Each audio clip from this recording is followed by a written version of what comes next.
Empiezo con el 77. Verso 1. Adicam tenía 20 años cuando él reinó sobre Mizraim.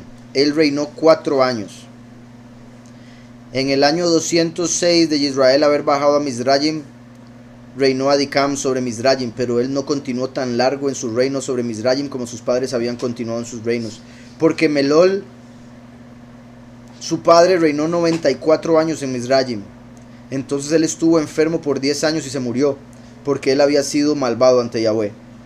Y todos los Mizraim llamaron al nombre de Adicam Faró, como el nombre de sus padres, como era la costumbre de ellos hacer en Mizraim. Pero todos los hombres sabios de Faró llamaron al nombre de Adicam Ahuz, porque petizo se llama Ahuz en el lenguaje mizrí. Sí, chiquitico. Entonces en vez de enano le decían Ahuz. Y Adicam era feo sobremanera. Qué duro, ¿verdad? Para que diga así la escritura, era feo sobremanera. Qué triste. Exacto, ¿verdad? Qué ganas de verlo, cuando lleguemos al reino. Padre, ¿me puede enseñar por favor Adicam? Y va a estar clavado en el fuego. Y Adicam era feo sobremanera, y él medía un cubo y una mano. Así, y Adicam era feo sobremanera, y él medía un cubo y una mano, y él tenía una gran barba que alcanzaba las plantas de sus pies. Siendo tan pequeño no tenía que ser tan grande la barba, así, ¿verdad? Como exagerar, pero... Entonces sí se parecía a un gnomo. También curioso, la planta de los pies, o sea, a veces andaba caminando y se majaba. Imagina qué feo andarse mandando la barba. Lo más seguro, para que le tapara parte de lo feo. Y Faró se sentaba sobre el trono de su padre para reinar sobre Mizraim, y él conducía el gobierno de Mizraim en su sabiduría. Y mientras él reinaba, él excedía a su padre y a todos los reyes anteriores en maldad. Entonces vean qué sorprendente. Vean cómo dice que era sabio, pero ahora está diciendo que era súper malo. Era más malo que el anterior, que los anteriores. Entonces, sabiduría no necesariamente significa bondad. Y de ahí que Salomón fue el más sabio, pero ¿qué hizo? Se desvió y empezó a hacer brujería, hechicería y otro montón de cosas que no debió hacer. Entonces, por un lado también recuerden que es que hay una sabiduría celestial y una sabiduría diabólica, pero ambas son llamadas sabiduría. Porque es como la escritura nos dice que debemos ser astutos como la serpiente. Es como agarre lo que es astuto de la serpiente sin agarrar su maldad. O sea, porque el enemigo usa su astucia para hacer lo malo. Nosotros debemos usar la astucia de la serpiente para no caer en las trampas del malo. ¿Sí me explico? Entonces, dice que era sabio, pero no por eso era bueno. O sea, sabía cómo manejar las cosas para obtener lo que él quería. Y como es malo. Entonces, y mientras él reinaba, él excedía a su padre y a todos los reyes anteriores en maldad, y él aumentó su yugo sobre los hijos de Israel. Vuelvo a lo mismo. Si el faraón con esa lepra, el absceso en el estómago, el tumor, quién sabe dónde lo tenía, se le arranca la piel, ¿verdad? Todo eso que le pasó lo hizo peor. Este hombre nació así, nació feo, nació pequeño, y otro montón de detalles que de fijo lo iban amargando para llegar. Ustedes han visto en la sociedad, en la vida real, cualquier persona le dan autoridad, le dan un uniforme, lo hacen supervisor y lo perdimos, porque ya le sale lo que tenía dentro que no podía dejar salir porque no tenía autoridad. Entonces de repente se empieza a creer más y ahora sí puedo hacer lo que quiero. Entonces este hombre nació con esos males, porque sea como sea, de fijo le afectaron en su niñez. Ahora tiene el poder, se hace más malo que su papá. Y él fue con sus siervos a Goshem, a los hijos de Israel, y él fortaleció la labor sobre ellos. Y él les dijo a ellos: completen vuestro trabajo. Completen vuestro trabajo, la tarea de cada día. Y ya me imagino también a los de Israel: ve, aquí nos están mandando. Completen vuestro trabajo, la tarea de cada día, y no dejen que vuestras manos aflojen de nuestro trabajo desde este día en adelante, como ustedes hicieron en los días de mi padre. Y él puso oficiales sobre ellos de entre los hijos de Israel, y sobre estos oficiales él puso capataces de entre sus siervos. Esto es curioso. Esto que hizo aquí se conecta con lo que acabo de decir, que a veces gente de la propia bueno, no necesariamente familia, pero, o sea, de los mismos, a uno le dan autoridad, como dije, en un trabajo, lo hacen supervisor, digamos, todos estaban en el teléfono, hicieron a uno supervisor y ya ahora anda jugando, ¿verdad? Vean como ahí el mismo faraón puso capataces israelíes. Entonces entre los israelíes iban a empezar a tener problemas, porque ahora israelíes estaban poniendo a otros hermanos de esclavos. Entonces imagínense, eso iba a provocar división. Y él puso sobre ellos una medida de ladrillos para que ellos hicieran según su número día tras día. Y él se volvió y fue a Mizraim. Se devolvió y fue a Mizraim. En aquel tiempo los capataces de Faraón ordenaron a los oficiales de los hijos de Israel según la orden de Faraón, diciendo: así dice Faraón, hagan vuestro trabajo cada día y terminen vuestras tareas. Y observen la medida diaria de ladrillos, no disminuyan nada. Y sucederá que si ustedes están deficientes en vuestros ladrillos diarios, yo pondré a vuestros niños jóvenes en su lugar. Iban a poner a los niños como ladrillos. Y los capataces de Mizraim hicieron así en aquellos días como Faraón les había ordenado a ellos.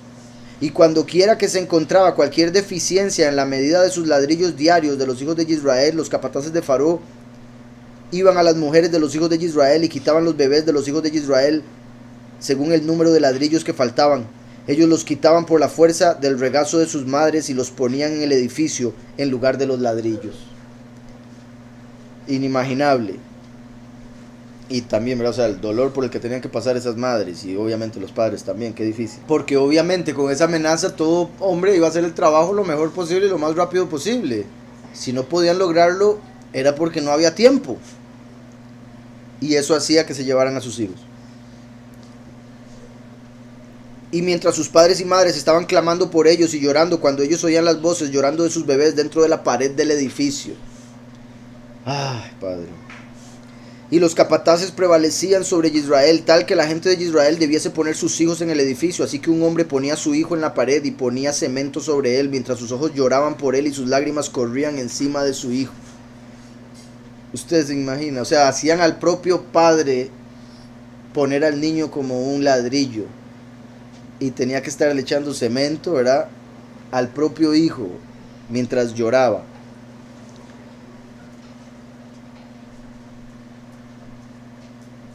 Y los capataces de Mizraim hacían así a los bebés de Israel por muchos días, y ninguno tuvo lástima ni compasión por los bebés de los hijos de Israel. Y el número de todos los niños matados en el edificio fue 270. Algunos quienes ellos les habían construido encima en lugar de los ladrillos que habían dejado faltando por sus padres, y algunos a quienes ellos habían sacado muertos del edificio.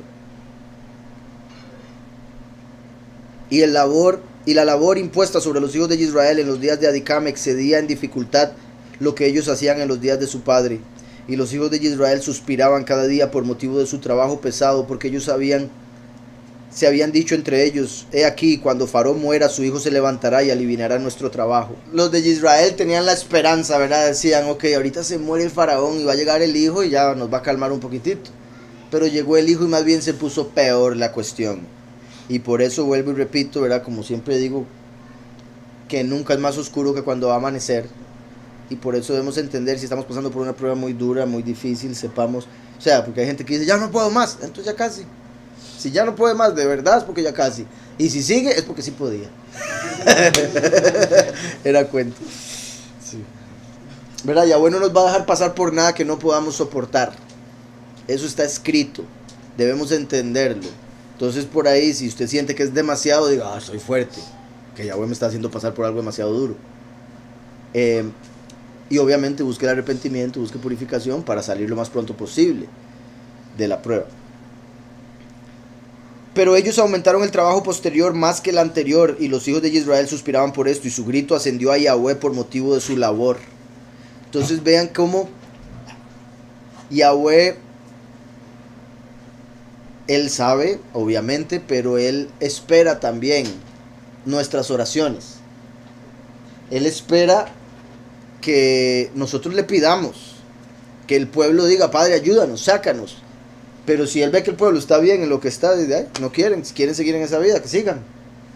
Entonces vean que fue el clamor el que hizo que Yahweh ya se pusiera a hacer algo. Ahora, también en el sentido de la gota que derramó el vaso, como siempre he dicho, fue los niños. Cuando ya se empezaron a meter con los niños y meter a los niños como ladrillos, ahí Yahweh dijo: hasta aquí. pero en el sentido como dice aquí, que hasta que ellos empezaron a clamar, Yahweh ya empezó a moverse. Eso muestra cómo si nos quedamos callados, Yahweh no va a hacer nada, tenemos que pedírselo. Que también esto es muy importante. De hecho, como lo he dicho muchas veces con respecto a las parejas, las mujeres tienden a esperar que el hombre adivine, como una prueba de que le ama. Pero el hombre siempre espera que la mujer le diga lo que quiere para poder complacerla. Y eso es un pleito constante en muchas parejas. Y es como esto, el pueblo, Yahweh, como el hombre, la congregación tiene que pedirle al Padre lo que quiere para que el Padre actúe. Pero si la congregación no pide nada, da a entender que está bien y no necesita nada. Entonces debemos pedirle y pedirle y pedirle. Ahora, no es que necesitemos repetir, pero me refiero a lo que necesitemos para toda la congregación, en lo que respecta al fin del mundo, ¿verdad? Todo lo que viene, debemos estar constantemente pidiéndole al Padre que nos ayude, que nos guíe y que nos salve. Entonces dice, pero ellos aumentaron el trabajo posterior más que el anterior, y los hijos de Israel suspiraban por esto, y su grito ascendió a Yahweh por motivo de su labor. Y Yahweh oyó la voz de los hijos de Israel y el grito de ellos en aquellos días, y Yahweh recordó su pacto. Eso es cierto, mi chiquito. Su pacto, el cual él había hecho con Abraham, Isaac y Jacob. Y Yahweh vio la carga de los hijos de Israel y su trabajo pesado en aquellos días, y él decidió liberarles a ellos. Y Moshe, el hijo de Amram, estaba todavía confinado en la prisión en aquellos días, en la casa de Reuel. Usted se imagina a Satanás en ese tiempo, estaba, qué rico, Moshe lo tengo en cárcel. El pueblo cada vez peor, y ahora acaba de poner un rey que es peor que todos los anteriores. Según Satanás estaba en todas, ¿verdad? Y también, ¿verdad? No me puedo imaginar Moshe en la cárcel. Me hubiera quedado un kush. Dice, y Moshe, el hijo de Amram, estaba todavía confinado en la prisión en aquellos días, en la casa de Reuel el Midianí. Y Séfora, la hija de Reuel, le sostenía a él con comida secretamente día tras día. Entonces vean qué poder y qué bendición la que le va a tocar a Séfora. Porque si no fuera por Séfora, se muere Moshe.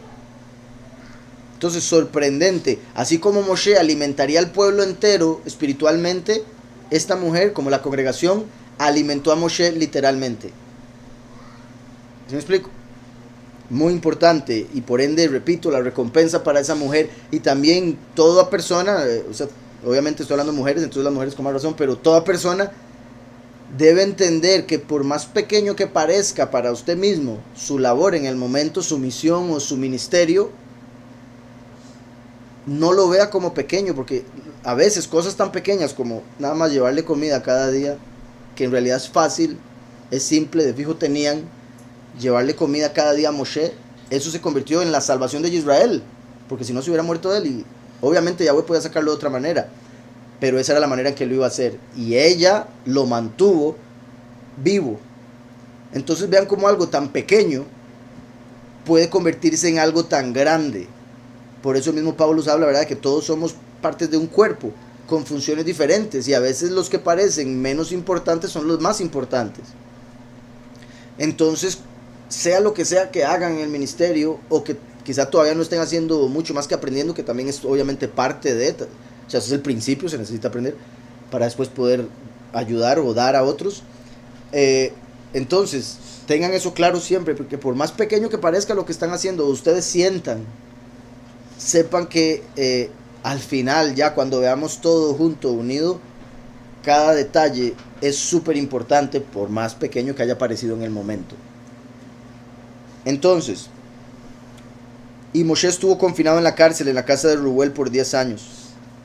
Y al final de los 10 años, que fue el primer año también, ahora que estaba mencionando esto de que día tras día lo alimentaba Séfora, que mencioné la congregación de manera literal, pero también se puede ver como la Ruach HaKodesh, que a pesar de que el último estuvo preso en la mentira, la Ruach siempre lo mantuvo, porque sabía que al final lo iba a sacar de la cárcel para una misión. ¿Sí me explico? Y Moshe estuvo confinado en la cárcel en la casa de Reuel por 10 años. Y al final de los 10 años, que fue el primer año del reino de Faraón sobre Mizrayim en el lugar de su padre, Séfora dijo a su padre Reuel: ninguna persona pregunta ni busca por el hombre Ibrí, a quien tú confinaste en prisión hace 10 años.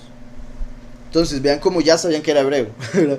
Porque lo habían presentado como egipcio. Me imagino que ya, como Séfora así su amiga, ya sabía que era hebreo. Entonces le dice, pa, ¿se acuerda ese hombre que usted dejó ahí? Al final nadie vino por él. Lo que me extraña es que haya esperado 10 años para preguntarle, pero bueno. Ahora por eso, si te parece bien en tu vista, enviemos y veamos si está vivo o muerto. Ella lo había estado alimentando secretamente, entonces le está diciendo al papá, ¿estará vivo? Vamos a ver. Dice, pero su padre no supo que ella la había sostenido. Y Reuel su padre contestó y le dijo a ella, ¿ha jamás sucedido tal cosa que un hombre esté encerrado en una prisión sin comida por 10 años y que estuviese vivo? Entonces vean que Reuel, es que era el suegro, el futuro suegro, y empezaron mal, el pie izquierdo. Ustedes se imaginan que es caro, ¿verdad? Porque sea como sea, Reuel es un hombre justo, me parece a mí, por lo que la escritura nos revela. Bueno, no me parece a mí, le parece al padre por lo que nos muestra en la escritura. Qué sorprendente que haya metido un hombre preso y se haya olvidado de él. O sea, él lo dio por muerto. Entonces, eso me parece sorprendente de su juicio, siendo él un hombre tan sabio, ¿verdad? Pero es parte de lo que tenía que pasar. Jamás sucedió tal cosa que un hombre esté encerrado en una prisión sin comida por 10 años y que él estuviese vivo. Eso vendría siendo como el enemigo de Satán. Recuerden que, como dije, Reuel antes era sacerdote de ídolos. Satanás, el que pone a los ídolos,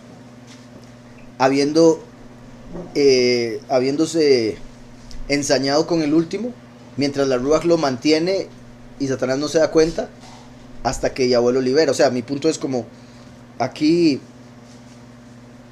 él, como el enemigo, dando por un hecho que ya estaba acabado, y no sabía que Séfora, como la Ruach, lo mantenía, lo había sostenido. Y Séfora contestó a su padre diciendo, seguramente tú has oído que el poderoso de los hebreos es grande y asombroso, y hace maravillas para ellos en todo momento. Él fue quien liberó a Abraham del fuego de los Casdim, y Isaac de la espada de su padre, y Jacob del enviado de Yahweh, quien luchó con él al cruce de Yabok. Vean dos cosas aquí. Primero, que interesante cómo ella está mencionando los milagros del pueblo. Por un lado, eso muestra que ella era creyente, o se estaba haciendo creyente. Y también interesante cómo ella está diciendo, Yahweh ha hecho milagros inmensos. Salvó del fuego a Abraham. De esto y esto. Pero ella fue la que salvó a Moshe. No lo está diciendo. Lo que está diciendo es como para dar a entender, Yahweh pudo haberlo alimentado. Mi punto aquí es que no todos los milagros tienen que ser sobrenaturales. No todos los milagros tienen que ser de una manera que uno, como normalmente Hollywood o la mente se lo pone a uno. Tiene que, ay, pero ¿cómo? Lo salvó del fuego, lo salvó Aquí lo salvó del hambre a través de una mujer que le llevaba la comida, literalmente. Entonces, no todos los milagros tienen que ser así, y por eso debemos entender que todos los días, bueno, en realidad, como siempre digo, todos los días hay milagros en la vida de uno, nada más. Y debemos tener eso presente y darle toda a Yahweh por eso, siempre. Vivir contentos por eso. Entonces dice, él fue quien liberó a Abraham del fuego de los Casdim y a Isaac de la espada de su padre. Oigan esto, y a Jacob del enviado de Yahweh. Vean cómo ella misma, quizá porque Moshe ya le había dicho cuando lo visitaba, dice, y lo salvó del mensajero, del enviado, o sea, del ángel de Yahweh. Porque recuerdan que en la escritura dice que peleó contra Elohim. Y en las escrituras malas, las traducciones malas ponen que peleó contra Dios. Y mucha gente así lo toma. Y como siempre digo, ¿cómo le va a ganar? Imagínense que uno le gane al Elohim de uno. Porque uno va a servir a un Elohim al que le puede ganar. No tiene ninguna lógica. Entonces, no peleó contra Yahweh, peleó contra un ángel al que la escritura le da el título de Elohim. Y eso es importantísimo entenderlo. Porque entonces cuando dice Yahweh Elohim, es Yahweh a través de ese ángel. Así como cuando dice Yahweh Sabaoth, es Yahweh a través de otro ángel. Eso espero esté claro. Yahweh Elohim, Yahweh poderoso. Yahweh Sabaoth, Yahweh de los ejércitos. Ahora, no está mal decir Yahweh Sabaoth, porque es un término, es Yahweh, el líder de los ejércitos. Pero había un ángel que llevaba ese nombre, Sabaoth, y se convirtió en Heilel. Ahora, no quiere decir eso que decir Sabaoth esté mal. Simplemente hay que entender qué significa. Y no solo qué significa, en el sentido de que su definición es ejércitos, sino qué significa cuando aparece en la escritura, que es Yahweh a través de un ángel específico. El enviado de Yahweh aquí nos muestra que peleó contra un ángel, no peleó contra el mismo poderoso de poderosos, quien luchó con él al cruce del Yabok. También con este hombre él ha hecho muchas cosas. Él le salvó del río en Mizrayim, ¿verdad? Cuando nació, y de la espada de Faraón, cuando escapó por la que mató, y de los hijos de Cush. Así también puede él salvarle de hambruna y hacerle vivir. Y vemos que le salvó del río porque lo encontró Bitia. Entonces fue un milagro, pero natural, o sea, de una manera normal. Lo salvó de la espada de Faraón, sí, bendito Yahweh, pero ¿por qué? Porque escapó. Lo salvó de los de Cush, ¿por qué? Porque lo puso en favor con los de Cush. Entonces los de Cush no le quisieron hacer daño, porque dijeron, no, Yahweh está con él. Entonces mi punto es, esos 3 milagros, esas 3 salvaciones que Yahweh le dio a Moshe, sucedieron por medios naturales, nada sobrenatural.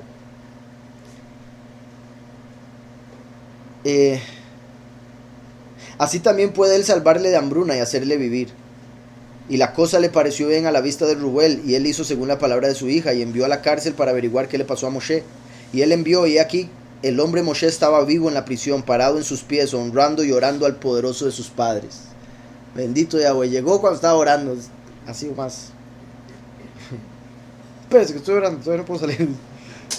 Y Rubel mandó que Moshe fuese traído fuera de la cárcel. Así que ellos le afeitaron, y él cambió sus ropas de prisión y comió pan. Entonces ya, bendito Yahweh, le dan la salida de la prisión, lo rasuran, como suele suceder, ¿verdad? Cuando Yosef salió de la prisión, lo rasuraron. Y hemos visto varios ejemplos que se conectan con este momento, o con esa rasurada. Y luego Moshe entró al jardín de Reuel, que estaba detrás de la casa, el patio. Y él ahí oró a Yahweh su poderoso, quien había hecho maravillas poderosas para él. Vean qué grande Moshe. Estuvo en cárcel 10 años. Lo sacan y no sale diciendo, ¿por qué me metieron a la cárcel? Bendito Yahweh, porque me sacaste. Así de simple, darle todo a Yahweh, porque sabemos que lo bueno viene de él. Punto. Y lo malo del enemigo o por nuestras acciones. Y siempre que pase algo malo también debemos pensar, Yahweh nos está protegiendo de algo peor. Uno no sabe. Entonces, dice, y fue que mientras él oraba, él miró enfrente de él, y he aquí un cetro de zafiro estaba puesto en el suelo. Cetro de zafiro, ese era con el que había gobernado Yahusef en Egipto, después de haber estado 10 y después 12, bueno, 10 y 2 más años en cárcel. Entonces Yosef iba a estar 10 años en cárcel, salir a reinar con un cetro. Ahora Moshe está 10 años en cárcel, sale y se encuentra el cetro. Entonces aquí vemos el mismo cetro que representa la autoridad celestial a través de Mashiach. Por eso era de zafiro. El zafiro representa el cielo porque es azul, igual que el firmamento. De hecho, el firmamento, ¿se acuerdan que les he mencionado de una piedra que llaman piedra cielo? Que encontraron fragmentos y que supuestamente no se encuentra en la tierra, viene del cielo. Y la estudiaron y era básicamente oxígeno tan concentrado que es sólido. Nada así en la tierra, cayó del cielo y se cree que son pedazos del firmamento. Entonces sería como oxígeno tan concentrado que sería sólido el firmamento. Y azul, es completamente azul esa piedra. Yo hice una imagen y la puse en las galerías de la congregación, por si los del camino.net, por si quieren buscarla. Entonces, esa piedra es azul, se parece mucho al zafiro. Y recuerdan cuando Ezequiel habla de que Yahweh le muestra su estima, él ve una... ¿cómo es la palabra? Bueno, en realidad usa el mismo firmamento, pero las traducciones ponen bóveda. Que era como... Bueno, ponen la bóveda y después un trono que era como de zafiro.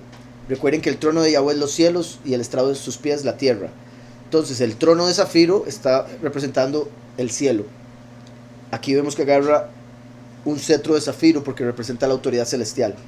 Y estuvo en las manos de Yosef, de donde viene el último, y ahora lo agarra Moshe, que representa al último, testigo como Moshe. Entonces, vean, esto es poderosísimo porque de aquí agarraron la historia de Arturo, del rey Arturo con la espada de Excalibur. Y luego dice, y fue que mientras él oraba, él miró enfrente de él, y aquí un cetro de zafiro estaba puesto en el suelo, que estaba plantado en el medio del jardín.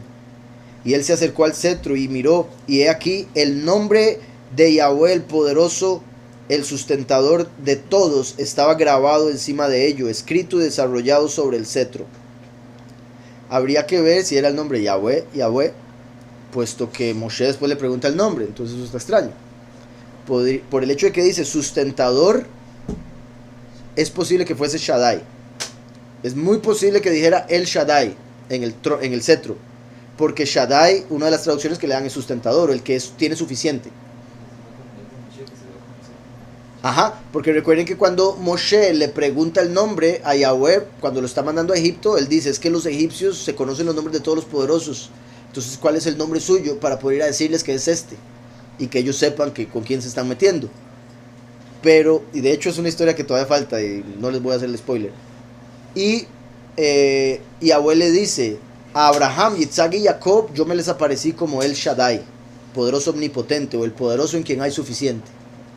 Pero a ti te daré mi nombre, y le revela que el nombre de Yahweh para todas las generaciones. Entonces yo diría que lo que decía ahí era el Shaddai. El nombre del que causa la existencia, el poderoso sustentador de todos, estaba grabado encima de ello, escrito y desarrollado sobre el cetro.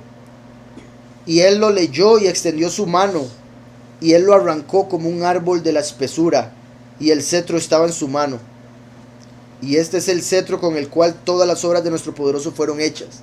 Esto me parece sorprendente, que esto lo recordaba, pero no, pensaba que era de otro libro. Esto ya se los había mencionado, que se cree, y bueno, y ahora por este verso pues se confirma, porque di Ashar, que con ese cetro, el ángel que Yahweh usó para hacer la creación física, fue con ese cetro que lo hizo. El malaj que estuvo a cargo de eso habría usado el cetro como para hágase tal cosa, hágase tal cosa. Y ahora estaba en las manos de humanos, en este caso de Moshe. Hay quienes dicen, bueno, vamos a ver si aquí da más detalle. Y este es el cetro con el cual todas las obras de nuestro poderoso fueron hechas. Ahora, bueno, también, bueno, aquí está. Luego que él había creado los cielos y la tierra, y todos los ejércitos de ellos, mares, ríos y todos los peces de ellos. Y cuando Yahweh había echado al hombre del jardín, cuando Yahweh había echado a Adán del jardín del Edén, él tomó el cetro en su mano y fue y aró la tierra de la cual él fue tomado. Entonces, básicamente,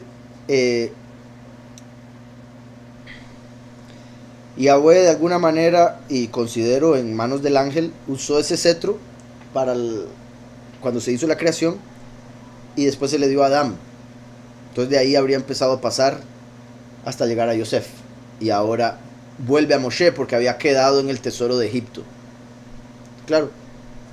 Ahora, lo raro es que, porque no vemos que Yosef lo llevara cuando fue esclavo. Entonces ya estaba en Egipto cuando Yosef llegó. Habría que ver también cómo llegó a Egipto. Nada raro que se lo haya robado Cam en el arca de Noah, como se robó la vestimenta. ¿Se acuerdan? Tal vez ahorita lo diga porque no. Y fue, no se lo leí. Y este es el cetro con el cual todas las obras de nuestro poderoso fueron hechas, luego que él había creado los cielos y la tierra, y todos los ejércitos de ellos, mares, ríos y todos los peces de ellos. También, como dije, habría sido un malaj el que utilizó el cetro, representando a Yahweh. Qué curioso que el cetro toma forma de serpiente, como dando a entender cuál era el malaj que usaba ese cetro. ¿Sí me explico? Espero. Y cuando Yahweh había echado a Adán del jardín del Edén, él tomó el cetro en su mano y fue y aró la tierra de la cual él fue tomado. Y el cetro bajó a Noah y fue dado a Shem y sus descendientes hasta que vino en la mano de Abraham el Ibrí. Y cuando Abraham había dado todo lo que él tenía a su hijo Yitzhak, él también le dio a él este cetro.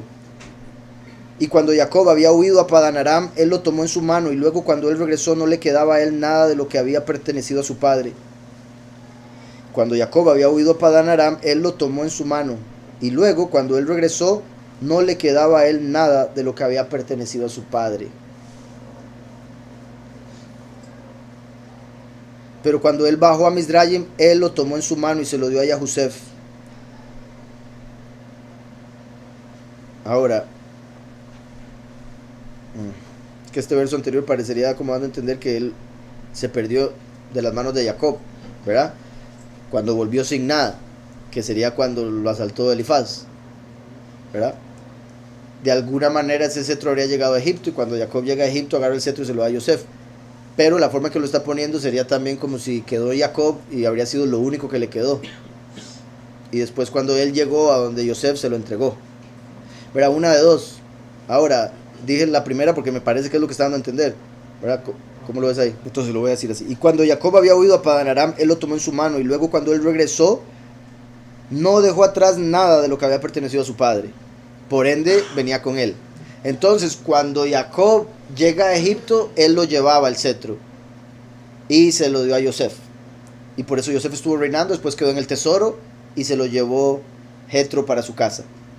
Oh, Jetro, qué cosa de... Entonces, ya quedó claro, bueno, el mismo Yashar nos dijo, así como la ropa debía ser llevar esa misma línea, pero se la robó Cam en el arca y se la pasó a su hijo Cush, y Cush se la dio a su hijo Nimrod.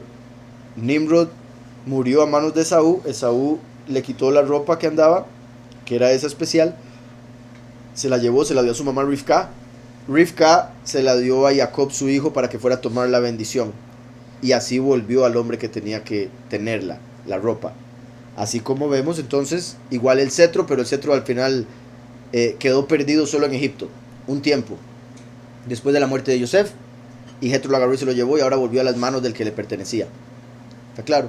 De hecho, qué curioso ahora que digo eso. El cetro volvió a las manos del que le pertenece. Eso es Shiloh. Recuerden lo que dice Génesis 49. Hasta que llegue aquel a quien le pertenece, hasta que llegue Shiloh. Y Shiloh tiene el valor numérico 345, que es el mismo valor numérico de Moshe. Entonces Moshe, como Shiloh, agarró el cetro porque le pertenecía a él. ¿Estamos? Y el cetro había estado en poder de Egipto y de Reuel, así como la autoridad que Yahweh le va a dar al último ha estado en los de este mundo, y el líder mundial que va a ser la bestia. Repito, el cetro sí pasó directo, pero se quedó en Egipto. Ya eso todo lo dije. La ropa, pues que esos dos creo que son claves, porque son instrumentos físicos que parecen haber tenido un poder por aquello para lo que se usaron al principio. Entonces muy interesante si Yahweh nos permite llegar a ver esto en algún momento, ¿verdad? Tener ese cetro en la mano. Entonces dice, el cetro bajó a Noach y fue dado a Shem y sus descendientes hasta que vino en la mano de Abraham el Ibrí. Y cuando Abraham había dado todo lo que él tenía a su hijo Yitzhak, él también le dio a él el cetro. Y cuando Jacob había huido a Padán Aram, él lo tomó en su mano, y luego cuando él regresó no dejó nada atrás de lo que había pertenecido a su padre. Y cuando él bajó a Mizraim, él lo tomó en su mano y se lo dio a Yahusef, una porción encima de sus hermanos, porque Jacob le había tomado por la fuerza de su hermano Esaú. Entonces ahí está. Entonces Esaú sí se lo había robado por Elifaz. Y cuando Abraham había dado todo lo que él tenía a su hijo Yitzhak, él también le dio la caña. Era bueno, el cetro. Uno se imagina que es de caña, ¿no? Y cuando Jacob huyó a Padán Aram, él la tomó en su mano, y cuando él regresó a su padre, él no la dejó atrás. También él descendió a Mizraim y la llevó con él en su mano, y la dio a Yosef, una porción por encima de sus hermanos. Esto recuerden que es porque Yosef se le dio la doble porción, por eso una porción encima de sus hermanos. Por eso el último viene con doble porción, para darles a los escogidos la doble porción. No solo son justificados, sino también salvos, doble porción. No solo son reyes, también sacerdotes, doble porción. Y otro montón de cosas donde se correcta la doble porción. Sino también que el último, al ser el último, Yahweh y Yahushua le dan poder o autoridad, por ende es doble la porción de Yahweh y Yahushua. Yahushua cuando vino solo estaba Yahweh arriba. ¿Sí me explico? Como Yahudá, que solo se le dio una porción. Pero viene Yahusef con doble porción, porque ya está el Padre y el Hijo en los cielos ayudándonos. Entonces curioso que dice de Yosef que se le dio la porción extra. Pero dice después, y lo dio a Yosef una porción encima de sus hermanos, porque Jacob la había tomado a la fuerza de su hermano Esaú.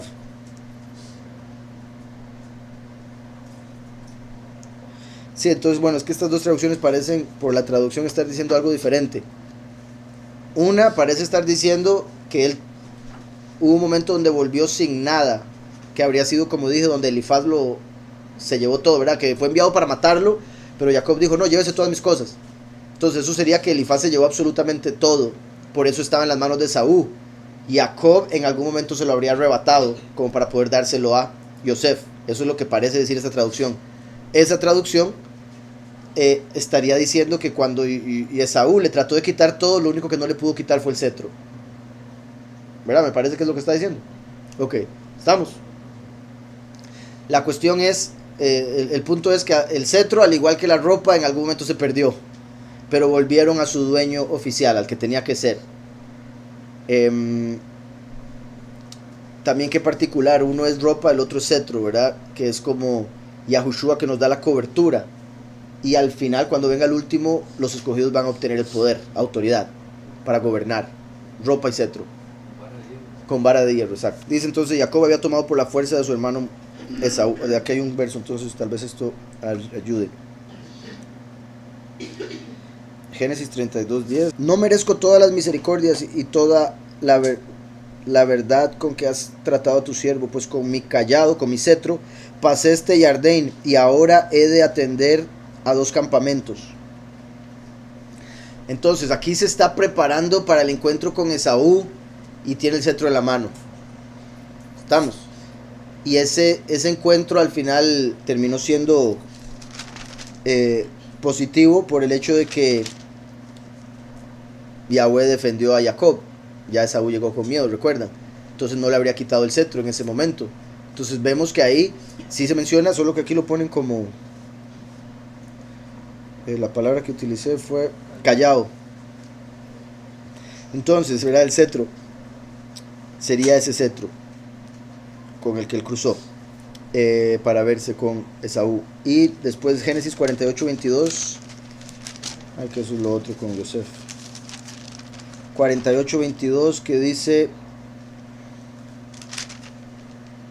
a ti te he dado una parte más que a tus hermanos, la cual tomé al amorreo con mi espada y con mi arco. Al amorreo con mi espada y mi arco. ¿Se acuerdan a quién les he dicho que representa el amorreo? A Lucifer, el acusador, porque amorreo, el emorí, viene de amar en hebreo, amar, que es él habló. Entonces, amorreo es el que habla. Y normalmente esa palabra, además de que los amorreos eran enemigos, se conecta con hablar juicio, condena, acusación, como el enemigo acusa al pueblo. Entonces el amorreo representa a Lucifer. Qué curioso que Jacob está diciéndole a Yosef, que representa al último: te doy la otra porción, la cual tomé del amorreo, que sería como Yahweh diciéndole al último: te doy lo que le quité a Lucifer, con mi espada y mi arco, primero y último. Yahushua vino como espada, el último como arco. ¿Estamos? Entonces ahí eso es lo de la doble porción que le dio. Y vimos que cruzó, o sea, ahí, repito, ahí dice callado, pero debe ser el mismo instrumento. Cruzó con ese cetro que estaba en su poder, el Yabok, que fue cuando peleó contra el Elohim, se encuentra con Esaú y ya se arreglan, entonces Esaú no le quita nada. Entonces eso indicaría que él lo tenía y después cuando fue a Egipto se lo llevó. Y por ende, sí, indicaría que se lo quitó a Esaú, en el sentido de que no permitió que Esaú se lo quitara, lo más seguro, ¿no? O cuando, y también como era un cetro, tal vez cuando llegó Elifaz, dijo: llévese todo, y se quedó así con el cetro, ¿verdad? Como, eso es lo que ocupo para caminar, no es tan importante, tal vez. Ok, entonces dice: y luego de la muerte de Yahusef, los nobles de Mizraim entraron en la casa de Yahusef, y el cetro vino a la mano de Rubel el Midianí, y cuando él salió de Mizraim, él lo tomó en su mano y lo plantó en su jardín. Ahí se va a ver bonito. Ahora, una vez más, ¿verdad? Qué curioso, qué sorprendente que haya quedado en manos de otros, que no les pertenecía, pero al final llega el que es. Porque Yahweh es justo, Yahweh es bueno, y por eso es que uno no debe apresurarse, porque Yahweh va a hacer todo a su tiempo. Entonces, como cuando he dicho, si le quitan algo a uno, decir de ahí, por algo eso que yo tenía, hasta ese día tenía que tenerlo. Y si es la voluntad de Yahweh, va a volver a sus manos.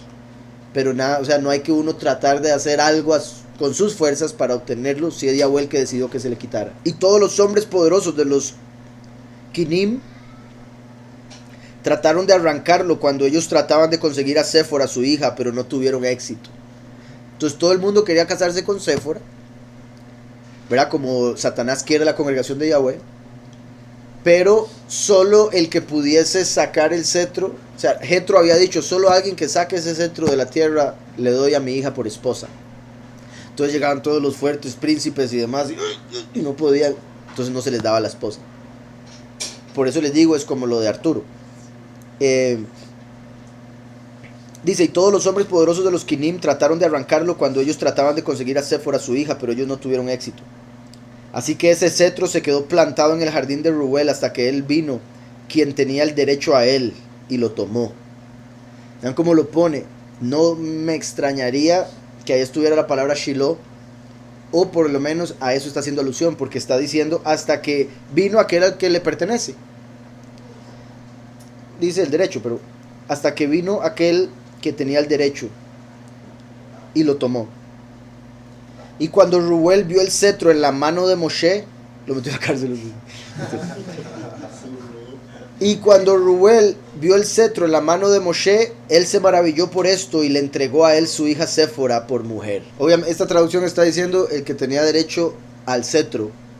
Hasta ese momento el cetro salió, se dejó agarrar, por decirlo así. Pero esa traducción está diciendo hasta que llegó aquel que tenía derecho a ella, o sea, a Séfora. Entonces Yahweh decía, es que no ha llegado el esposo de Séfora, no ha llegado el esposo de Séfora, entonces ningún hombre va a poder sacar eso de ahí. Que sería como decir, no ha llegado el último, entonces no va a poder cumplirse el fin. O no va a poder la congregación casarse aún. Por más que hayan llegado pretendientes, que serían falsos mesías. ¿Está claro? Dice, ahora, ¿cómo pudo ser que no se hayan levantado en contra de los capataces? ¿No eran mayores en número? Esa pregunta es la misma que hacen muchos con respecto a la esclavitud en Estados Unidos.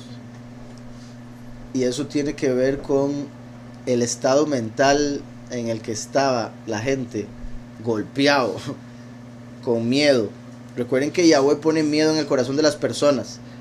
Cuando el pueblo está bien, Yahweh pone miedo en el corazón de las naciones para que no se metan con nosotros. Pero cuando el pueblo peca, Yahweh pone miedo en el corazón del pueblo para que las otras naciones se aprovechen y controlen. Entonces, ahí el pueblo estaba con miedo en el corazón y por eso no se enfrentaban contra sus capataces. Ahora, tal vez eran más los esclavos que los capataces, pero los capataces eran egipcios y estaban en Egipto. Y tenían al faraón y a todo el ejército egipcio con ellos. Entonces no era solo los capataces. Si se metían con los capataces era meterse con el ejército egipcio. Y aún así, es posible que tuvieran la fuerza, porque sabemos que los israelíes súper fuertes pelearon y destruyeron naciones enteras. Pero lo principal ahí era que era la voluntad de Yahweh. Y por ende a nadie le nacía defenderse. A pesar de que, recordemos el grupo de los de Efraín, que fueron a liberarse ellos mismos y cayeron y se convirtieron en los huesos secos de Ezequiel. Por más que eran, uno perseguía 1000 y 2 a 10,000. En teoría ellos deberían haberse podido liberar, pero Yahweh no lo permitió, porque no era el tiempo aún. ¿Qué significa Shiloh? Aquel a que le pertenece. Es el significado. También lo traduce la concordancia como lugar de reposo. Pero algo curioso con la palabra Shiloh es como aparece escrita en Génesis 49, refiriéndose a Moshe. Y aparece, a toda Silvia, aparece cuando se le da la bendición a Yahudá, por si algo. Porque la autoridad nosotros la recibimos de Yahushua, quien vino de Yahudá. Dice aquí el verso que dice tu vara y tu callado se refiere al mismo cetro mencionado en el mismo verso 2 veces, como confirmando doble porción para quien lo porta. Buena pregunta, se puede ver así, pero es que también ustedes se acuerdan cómo enterraban a los faraones, curiosamente, con la vara y un callado.